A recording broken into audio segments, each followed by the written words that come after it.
વિદ્યાર્થી મિત્રો, welcome back Gujarat engineering academy YouTube ચેનલમાં બધા મિત્રોનું હું સ્વાગત કરું.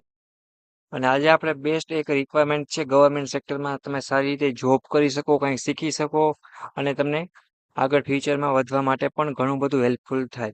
એવી જ આપણી યુટ્યુબ ચેનલ છે કે ગુજરાત એન્જિનિયરિંગ એકેડમી યુટ્યુબ ચેનલમાં ડિપ્લોમાના મિત્રો હોય કે ડિગ્રીમાંના હોય કે જીટીયુમાંના હોય કે બધાને આપણે ઇમ્પોર્ટન્ટ પ્રશ્નો અને જે સ્ટડી મટીરિયલ છે વગેરે એ તો આપણે રેગ્યુલર બધું provide all information free of cost કરીએ જ છીએ. બટ આપણે એને જોબ માટેના પણ ઇમ્પોર્ટન્ટ વિડિયા છે, બરાબર છે, એની માહિતી છે એ પણ પ્રોવાઈડ કરતા હોઈએ છીએ, બરાબર છે. તો હું રાઠોડ વિમલ તમારું સ્વાગત કરું છું ફરી એકવાર. ચાલો મિત્રો, તો આપણે વાત કરીએ કે એક સારી રિક્વાયરમેન્ટ છે કે તમે એપ્લાય કરો તમને સારું શીખવાનું મળે. તો કે ગુજરાત પાણી પુરવઠા અને ગટર વ્યવસ્થા બોર્ડ એટલે કે કાર્યપાલ એન્જિનિયરિંગ સેક્ટર હોય ને જે એમાં સારી એવી તમારી રિક્વાયરમેન્ટ છે મિત્રો. એક પ્રકારની ભરતી કહી શકાય કે તમે ડિપ્લોમા કરેલું હોય મિત્રો, અથવા તો તમે ડિગ્રીમાં કરેલું હોય, બરાબર છે, રેડી, અથવા તમે કોઈ પણ ગ્રેજ્યુએશન ડિગ્રી મેળવેલી હોય અથવા આઈટીઆઈ કરેલું હોય તો પણ તમે આમાં એપ્લાય કરી શકો છો. કયા કયા ડોક્યુમેન્ટ તમારે જોશે મિત્રો એ પણ વાત કરશી. કેમ કે જો આની ભરતી છે ને મિત્રો, એ ઘણી વાર જિલ્લા વાઇઝ આવતી હોય છે. જેમ કે જામનગર જિલ્લો હોય, બરાબર છે, તો જામનગર, બરાબર છે, મોરબી છે તો મોરબી, રાજકોટ, એ પ્રમાણે આની વ્યવસ્થા છે એ પ્રમાણે આવતી હોય. આપણે કેમ જેમ કે આપણે રાજ્ય વાઇઝ હોય ભરતી એ અલગ હોય, જિલ્લા વાઇઝ છે આપણે કેમ સરપંચની હોય તો એ ગામ વાઇઝ હોય છે, પછી આઈપીએસ કે આઈએસ ની હોય તો એ વગેરે એવી રીતના ઘણી બધી કલેક્ટર છે તો જિલ્લા વાઇઝ હોય, એવી રીતના અલગ અલગ ભરતી હોય છે, બરાબર છે. સિવિલની હોય કે કોઈ પણ રીતે ગમે એટલી ભરતી આવતી હોય ને પ્રોપર તમારે જોવાનું કે એ કઈ રીતે એની આખી આખી સિસ્ટમ છે, ગવર્મેન્ટ સેક્ટરમાં આવે છે કઈ રીતે છે, એ બધું જોઈને પછી તમારે એપ્લાય કરવાનું. તો કયા કયા ડોક્યુમેન્ટ જોશે એ પણ તમને સમજાવીશ હું. સંપૂર્ણ માહિતી તમને મળી રહેવાની છે મિત્રો, અને સ્ટેપ બાય સ્ટેપ પ્રોસેસ છે કઈ રીતે એપ્લાય કરવું, કઈ રીતે તમારે રજીસ્ટ્રેશન કરવું એ પણ તમને સમજાવી. લાસ્ટ ડેટ શું છે એ પણ તમને કહેવાનો છું. સપોર્ટ માટે આપણી ચેનલને બધા મિત્રોને સબસ્ક્રાઇબ કરજો, કેમ કે આપણી યુટ્યુબ ચેનલ છે મિત્રો એ તમને આવી નવી નવી ઇન્ફોર્મેશન છે જોબની, ડિપ્લોમા, ડિગ્રી કે સ્ટુડન્ટ ઘણા બધા મિત્રો છે એને ઓલ ઇન્ફોર્મેશન પ્રોવાઈડ કરતી હોય છે. ઓકે, તો આપણે સૌથી પહેલા જે વાત કરવાના છે આપણે એક પેજ છે એ લેસન, બરાબર મિત્રો, અને તમને સમજાવવાની કોશિશ કરીશું.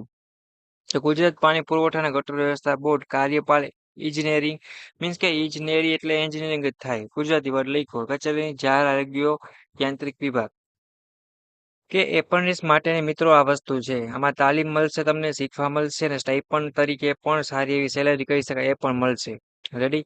તો જો અહીંયા આપણે જોવા જઈએ તો જે મિત્રો એ બી કર્યું હોય, રેડી, અથવા તો આપણે વાત કરીએ તો કે બીટેક કર્યું હોય, ડિપ્લો વાળા છે, ડિગ્રી વાળા છે, મેકેનિકલ છે, ઇલેક્ટ્રિકલ છે, સિવિલ છે, આઈટીઆઈ કરેલું હોય એમાં ફિટર, પ્લમ્બર, સર્વે, ઇલેક્ટ્રિશિયન, ડ્રાફ્ટમેન વગેરે, મશીન્સ વગેરે ઘણા માટે છે. સ્નાતકમાં બીબીએ કરેલું હોય, બીએ કરેલું હોય, બીકોમ કરેલું હોય, બીએસસી તથા અન્ય કોઈ પણ અભ્યાસ ઉમેદવારો છે.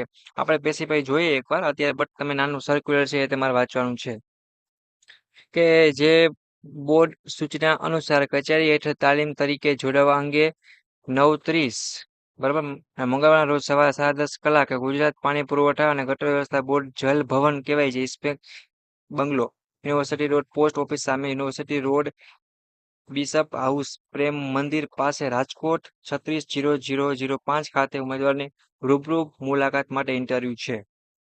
તમારું ઇન્ટરવ્યુ છે અહીંયા કોઈ ઓનલાઈન નથી, ઓફલાઈન જ જવાનું છે. રેડી ને, આ જગ્યાએ તમારું એડ્રેસ છે. રેડી. તો આખે આ કોઈનું પેલા પેજ હતું મિત્રો. હવે આપણે આગળ એ વાંચીએ, જો અહીંયા શોર્ટમાં પણ લખેલ છે કે આ એક પ્રકારનો એપ્રેન્ટિસ ભરતી મેળો છે. રેડી. તો તારીખ તથા સમય પણ આપેલ છે, 30 તારીખ આપેલ છે મિત્રો, અને સવારનો સમય છે અને મંગળવાર છે.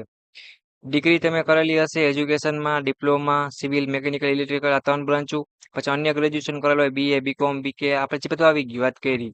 ઘણા બીએ બીકોમ વાળા પણ હશે, બીએસસી વગેરે એ બધું આવી ગયું. તો અન્ય આઈટીમાં હોય તો ફિટર, ઇલેક્ટ્રિશિયન, સર્વે, ડ્રાફ્ટમેન, પ્લમ્બર મેં વાત કરી તમને એ પણ.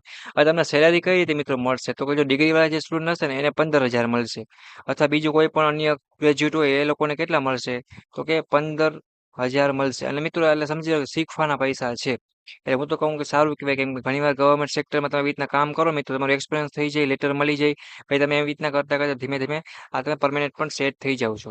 ડાયરેક્ટ આપણે કદાચ ભેગું ન થાય, બરાબર છે, એક્ઝામ દ્વારા પણ ન થાય, તો આપણે આવી રીતના કરવાનું, શીખવા પણ મળે, એક્સપિરિયન્સ પણ થઈ જાય, અને આપણે સ્ટાઇપન્ડ પણ મળે, તો બધી રીતે ફાયદો થાય.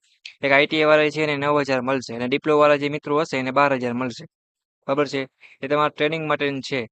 ઇન્ટર્નશીપ હોય તો બધી માટે કોમન હોય છે, કેમ કે પોર્ટલ ઉપર આપણે રજીસ્ટ્રેશન કરવું પડશે. ડોક્યુમેન્ટની વાત કરીએ તો સ્કિલ ઇન્ડિયા છે અથવા તો ઓનલાઈન રજીસ્ટ્રેશન તમે કરેલી હોય ની નકલ અને પાસપોર્ટ સાઇઝનો ફોટો, આધાર કાર્ડ, સ્કૂલ લિવિંગ સર્ટિફિકેટ, જાતિ પ્રમાણપત્ર, ડિપ્લોમા ડિગ્રી કે તમારા જે ગ્રેજ્યુએશનના ડિગ્રીના સર્ટિફિકેટ, આઈટી અને માર્કશીટ, તમામ સેમેસ્ટર, આ બધું તમારું ઓરિજિનલ અને એક નકલ ઝેરોક્ષ સાથે રાખવાની છે.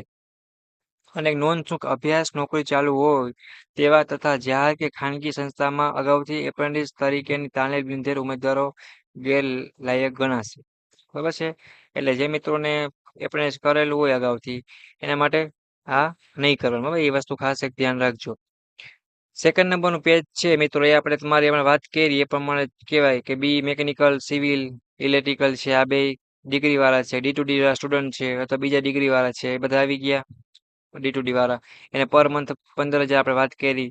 એની ગ્રેજ્યુએટ હોય ડિગ્રી વાળા એ પણ 15,000, ડિપ્લોમા છે તો 12,000 અને બાકી આઈટી વાળા ટ્રેડ છે એ બધાને 9,000. અને સમયગાળો શું છે તો કે 12 મંથ, એટલે કે 1 વર્ષ માટે તમને આ ટ્રેનિંગ ટાઈમ છે ફિક્સ. બરાબર છે. પરમેનન્ટ મિત્રો પછી તમારી એક્ઝામ તમારી આવડત ઉપર એને અથવા રૂલ્સ છે એ પ્રમાણે થશે. બાકી ફિક્સ નથી, તમે આમાં જશો એટલે તમને પરમેનન્ટ કરી દેવામાં જ આવશે. એ વસ્તુ ખાસ એક તમારે ધ્યાન રાખવાની છે. ઇન્ટરવ્યુ ડેટ પણ તમને આપેલ છે મિત્રો. કોન્ટેક્ટ પર્સન તમારે કોન્ટેક્ટ કેનો કરવો એ પણ તમને આપેલું છે, નામ સહિત નંબર પણ આપેલ છે. 30/9 છે અને 11 વાગ્યા, મીન્સ કે ઇન્ટરવ્યુ ટાઈમ છે એ કેટલા વાગ્યાનો છે કે રજીસ્ટ્રેશન ટાઈમ છે એ 10 વાગ્યાનો, મીન્સ કે 10:30 નો. અને તમારે ઇન્ટરવ્યુ કઈ જગ્યાએ દેવા જવું ને એ પણ તમને અહીંયા આપેલ છે, એડ્રેસ આખે આખો. ઓકે, તો બધાય આ એડ્રેસ તમે જોવાનું. જે મિત્રો ખાસ કરીને જોજો કે એડ્રેસ આજુબાજુનું હોય અથવા આજુબાજુમાં જે મિત્રો રહેતા હોય રેડી, એ લોકોને બેનિફિટ ઘણો થતો હોય છે. કેમ કે જામનગરમાં જો કદાચ આની એવી રીતના સેમ ટુ સેમ ભરતી આવે મિત્રો, બરાબર છે, તો એ મિત્રો આજુબાજુ વિસ્તારવાળાને ઘણું સહેલું પડે. દૂર ના હોય એ લોકોને છેટું પડે. તો જે મિત્રો છે કે આની આજુબાજુના વિસ્તારમાં રહેતા હોય એને બેસ્ટ ચાન્સ કહેવાય. ડોક્યુમેન્ટ તમારે ક્યાં ક્યાં લઈ જવાના મિત્રો એ પણ તમને સમજાવેલ છે અહીંયા. ખબર છે, તો આ 5 વર્ષ તમારે હોવી જોઈએ. એના પછીની જો વાત કરીએ તો એ લખેલું છે કે ડિપ્લોમા ટુ ડિગ્રી કોર્સ કરતા અથવા કોઈ પણ પ્રકારનો ઉચ્ચ અભ્યાસ કરતા કે પછી અન્ય કોઈ પણ પ્રકારના અભ્યાસ ચાલુ હોય તેવા ઉમેદવારને ઇન્ટરવ્યુ લેવામાં આવશે નહીં. ડિગ્રીથી ડિપ્લોમા વાળો કોર્સ અથવા તો કોઈ પણ પ્રકારનો અભ્યાસ ચાલુ હોય તો તમારે આમાં એપ્લાય કરી શકશો નહીં. ઇન્ટરવ્યુ આવશે જ નહીં. એટલી વસ્તુ ખાસ ધ્યાન રાખજો. અને વર્ષ 23 થી 25 પાસ થયેલ ઉમેદવારો રજીસ્ટ્રેશન કરાવી જે ઉપરોક્ત તાલીમ માટે ઇન્ટરવ્યુમાં આપી શકશે. રેડી. અને તમને લિંક પણ મિત્રો આપેલ છે કે તમારે રજીસ્ટ્રેશન કરવાનું કેમાં છે તો કે તમે www.apprentice કરીને ગવર્મેન્ટની વેબસાઇટ છે એમાં તમારે કરવાનું છે. આપણે પાછી વાત કરીએ, diploma, degree, civil, mechanical, electrical અથવા ગ્રેજ્યુએટ હોલ્ડર્સ બધા આવી જાય છે. રેડી.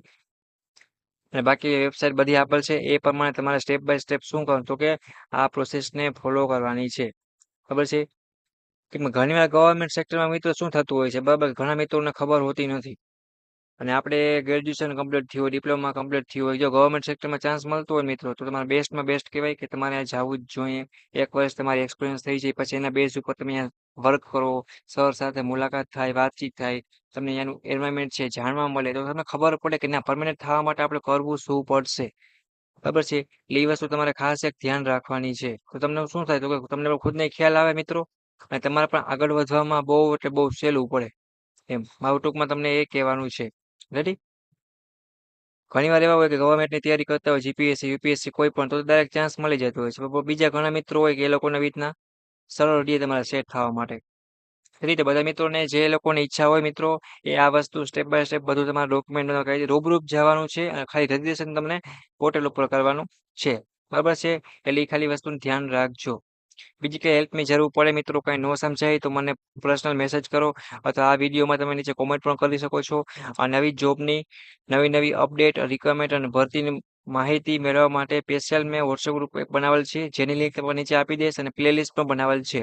ઓકે, જોબ રિલેટેડ કોઈ પણ વિડીયો આવે તો તમને સીધો વોટ્સએપમાં મળી રહે એટલે ફટાફટ બધા મિત્રો જોઈન થઈ જાઓ. તમે તમારા દોસ્તોને પણ એડ કરી દેજો. કઈ હેલ્પની જરૂર પડે તો મને કહેવાનું છે. હું રાઠોડ વિમલ અને અમારી યુટ્યુબ ચેનલની ટીમ છે તમને જ્યાં ત્યાં પ્રશ્ન ઊભા થશે અહીંયા તમે તમને સોલ્યુશન કરી આપશી. બરાબર છે. બીજું કાંઈ પણ પૂછવું હોય તો પણ પૂછી શકો છો. રેડી. અમે ડિપ્લોમા અભ્યાસ કરતા હોય, આઈટીઆઈ વાળા હોય, ડિગ્રી વાળા હોય, બીકોમ, બીએ કે 12 પાસ હોય કે 10 પાસ હોય, જેટલી પણ ભરતી ઇમ્પોર્ટન્ટ આવતી હોય છે મિત્રો ગુજરાતમાં, રાજકોટ, જામનગર કે કોઈ પણ જિલ્લામાં કે કોઈ બીજી એવી ઇમ્પોર્ટન્ટ ગવર્મેન્ટ પ્રાઇવેટ, તો અમે એને સીધી વિડીયો થ્રુ માહિતી આપીએ છીએ. અને કાંઈ ના સમજાય તો ફ્રી ઓફ કોસ્ટ તમે પૂછી પણ શકો છો, કોઈ વસ્તુનો ચાર્જ પણ નથી. ઓકે, તો આ વિડીયોમાં તમે કોમેન્ટ કરો કોઈને કાંઈ ન સમજાતું હોય તો. બાકી બેસ્ટ ચાન્સ કહેવાય મિત્રો. રેડી, ગવર્મેન્ટ સેક્ટરમાં કામ કરવા મળતું હોય એ પણ એન્જિનિયરિંગ લેવલનું, ડિગ્રીમાં, ડિપ્લોમા કે ત્યાં આપણે એટલું હાર્ડવર્ક પણ હોતું નથી. ગવર્મેન્ટ સેક્ટરમાં વ્યવસ્થિત ટાઈમે જવાનું, ટાઈમે આવવાનું, રજા પણ મળી જાય છે, બ્રેક પણ વચ્ચે હોય છે. એટલે સારું કહેવાય આપણે એમ કે બીજી જગ્યાએ મજૂરી કરવી કરતાં આમાં બેસ્ટ કહેવાય એમ. એટલે જો લોકોની ઈચ્છા હોય એમાં જઈ જાઓ અને આરામથી જોવો અને ઇન્ટરવ્યુ દેવા માટે વહી જાઓ, બરાબર છે. અને કાંઈ તમારે પૂછવું હોય તો પણ પૂછી લેવાનું રહેશે. તો વિડીયોને પૂરું કરું છું. નેક્સ્ટ મુલાકાત લેશી. ઓકે, કોઈને કંઈ પ્રશ્ન હોય, ડાઉટ હોય તો મને પૂછી લેજો. અને બાકીના મિત્રો છે એ ખાસ એક ધ્યાન રાખજો કે આપણી ચેનલને સપોર્ટ માટે તમારે સબસ્ક્રાઇબ કરવાનું જે મિત્રોને બાકી હોય એ એકવાર કરી આપજો. ઓકે મિત્રો, thank you, take care, bye bye.